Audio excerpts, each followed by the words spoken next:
Ito ang aming munting Easter lunch ng family.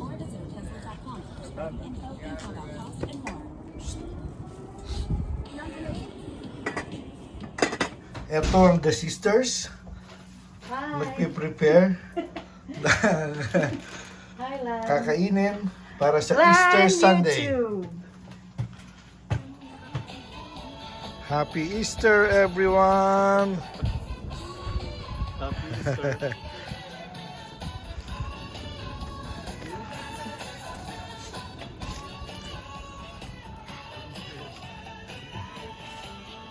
The Easter food.